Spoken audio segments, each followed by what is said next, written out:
Today we are going to be featuring a 1972 Ford Bronco. This rig has recently undergone an engine upgrade, so we're going to swap out the existing system for a newer, more suitable system. We're installing our 30006 Go EFI 4 600 horsepower power adder bright aluminum EFI.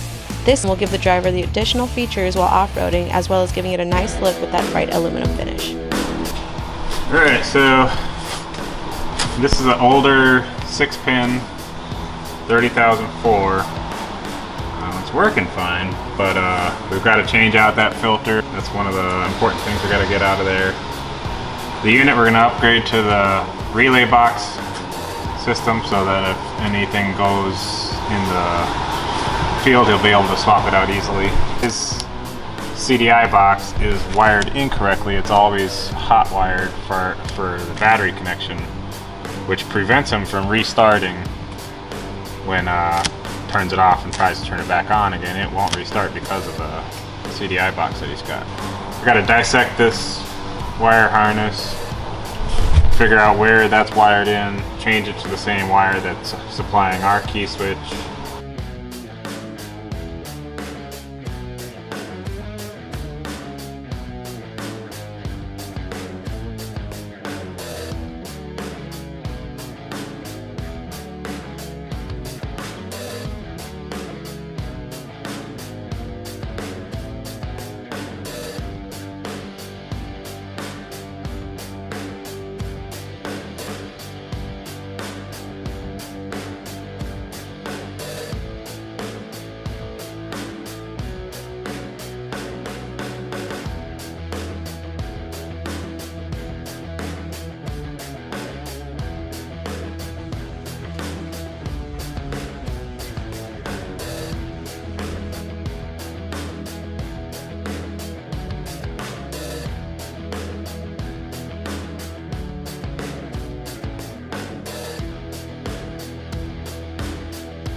So on this system, we do have to connect the key wire and the tack wire. You may also be adding an electric cooling fan in the future, so I'm going to bundle this up and then hide it inside the wire loom. For the power, I'm going to run this. On this system, it's got a dual battery, so I'm going to run it to the battery switcher. And then he's already got a fuel pump wire installed. I'm just reconnecting, so I'm going to splice this in to his existing fuel pump wire. And that should take care of most of the wiring.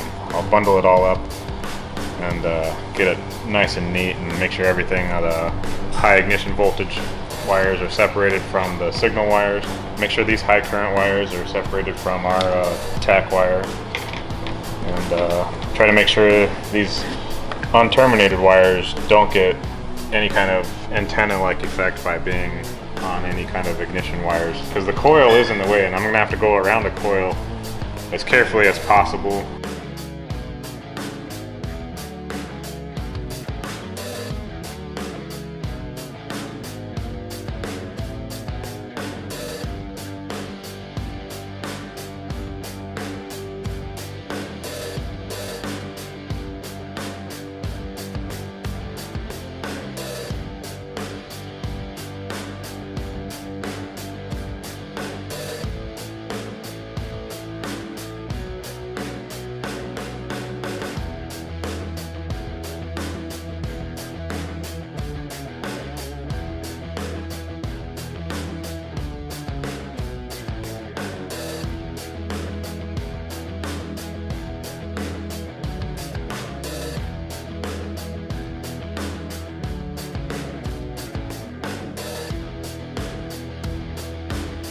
We've got these wires routed up around. I'm gonna have to make a dowel clamp to hold these up away from the ignition coil as far as possible. But I think I've got my routing decided. I'm gonna put this back in place to hold everything up.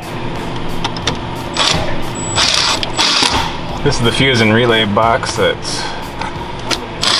allows replacement of the fuses and relays without having to find them in the harness. That lets you tuck away the harness nice and clean.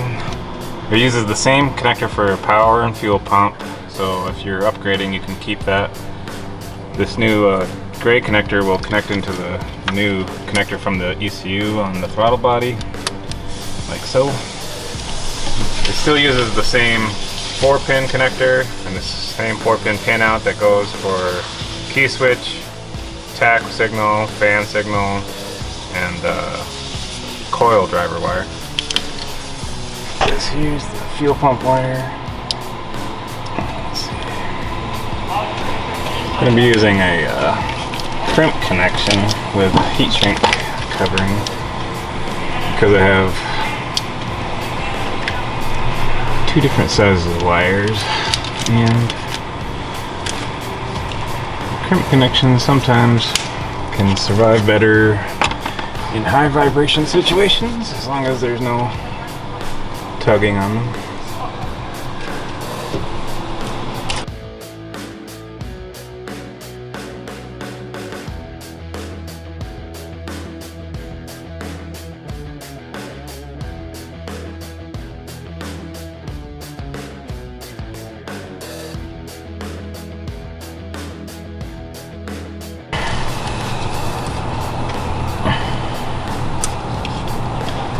Do a pull test, make sure it's stuck.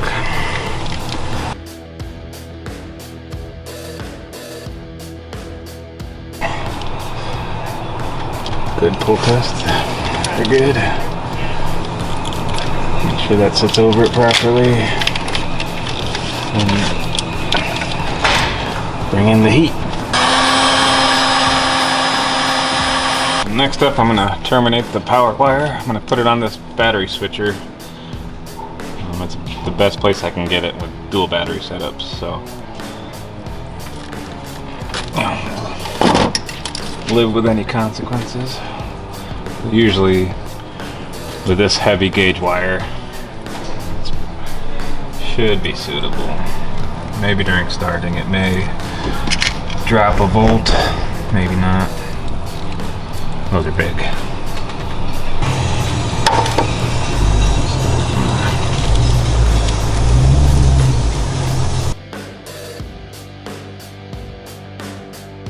The main power wire should be fairly immune. Just don't put it on, you know, ignition wire. Same with every other wire we have. Just keep it off of actual, you know, high tension ignition wires. Alright, next up, this tack wire is connected into the vehicle through a plethora of splices. I will eliminate some of those. And I will also tie it into our blue tack wire. Since at the moment we are not controlling ignition timing, the distributor itself has mechanical advance and it's going directly into the CDI box with these two wires, and then the CDI box outputs a RPM signal there. That's what fires our injectors. So when it has a signal in from RPM, we fire an injector and rotate around the set of injectors as it goes.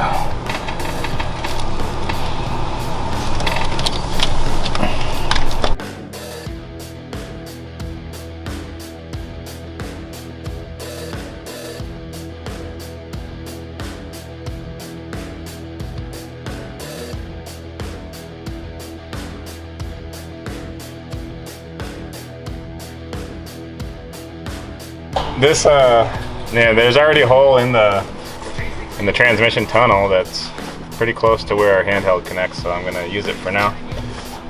For now, I'm just going to connect it, get it running, make sure everything's good to go for that. I'm going to go for the handheld plug-in here.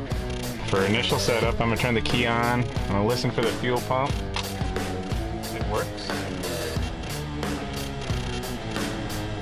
I'm going to go out there and check for fuel leaks. For the engine setup on this one, it is a 460 cubic inch engine, so I'm going to scroll over to 460, which is damn big. This is a cam 3-ish, maybe cam 4. These things only go to 6300 rev limit. I'm going to set the idle up to 920 for now. For ethanol, leave it at 0. This ECU does have a baro sensor, I'll leave that. This is a TAC input system. We don't need to worry about the ignition, we just get the signal. So send it to TAC. For fan setup, this one does not have an electric fan, so I'll turn that off to disable the fault code. I'm not using CAN gauges, so don't worry about those. Oh, I am showing a fault for oxygen sensor because I have not plugged it in. So there you go. I gotta reach under the truck and plug that in before we get started, okay? Turn the key off. Now that I've plugged in the oxygen sensor, there's no more fault. I'm gonna go back and delete that fault code. So that's as easy as going into the fault code. OT sensor heater open, that's a saved fault. It's not current, so clear it. Everything's powered down, everything's saved permanently. I'm gonna go for the first fire up with the new system. Starter button ready, set.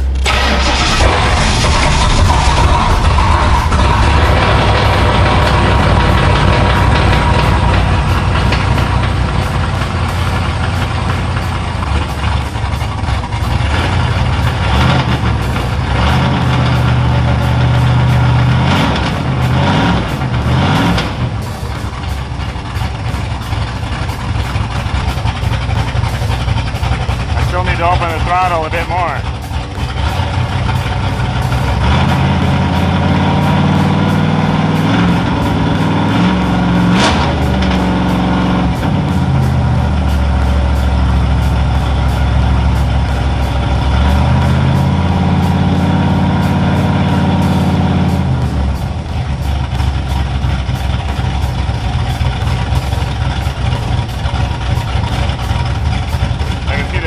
Very high, so that means I need a little bit more air.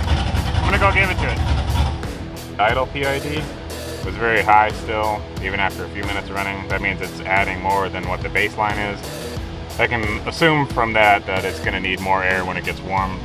So I'm gonna go open up that throttle screw a little bit more even. You know, these are big motors, so sometimes they need a lot of air just to idle them. That's why you gotta give it to it.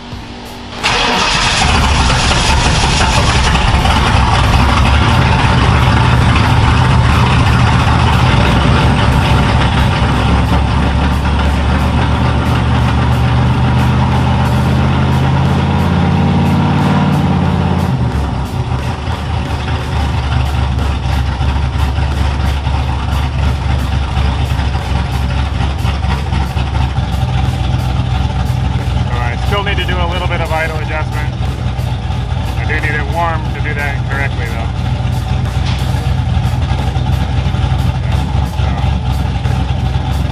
So, I'll wait till it gets fully warmed up.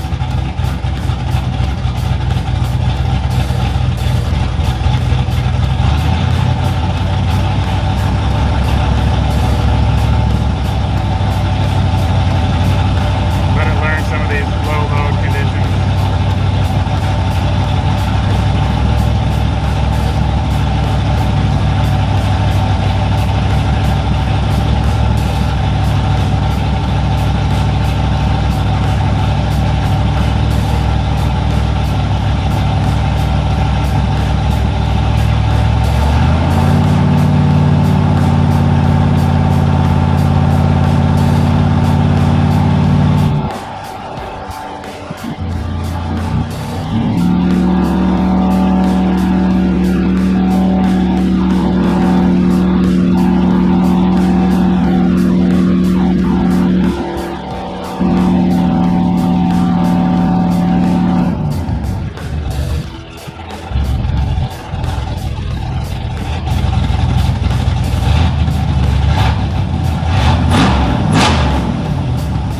Pump settings are pretty good on this.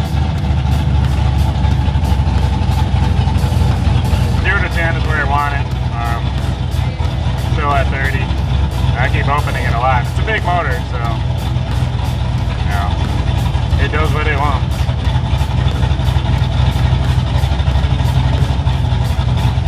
Give it a little more.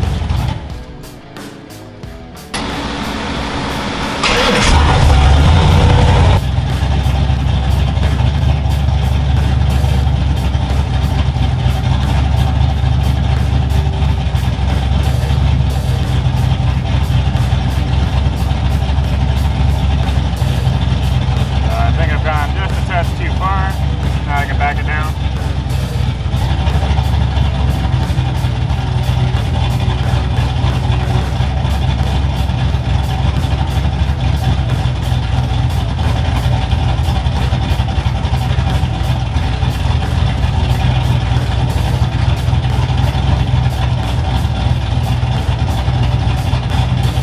We're in the ballpark.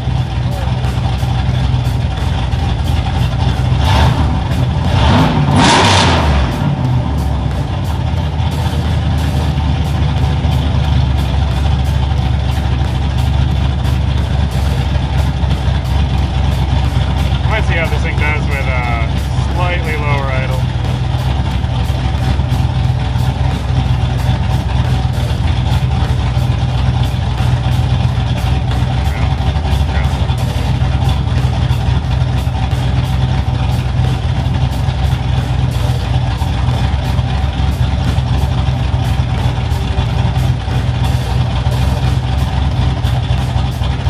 I'm going to put it in gear.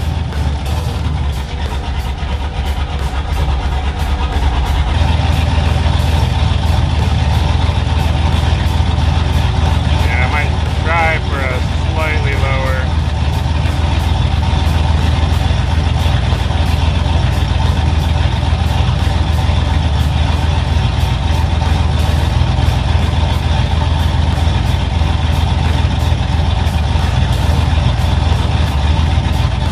You'll see the steps go up as soon as I put it into gear as it locks.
recheck the throttle screw for idle once it's fully warmed up. But it's good to go for now as far as driving around. Double check everything, make sure there's no leaking, make sure nothing's burning on any wires, make sure nothing's getting close or moving around or getting chafed on any edges. But yeah, it should be good to go in a few minutes.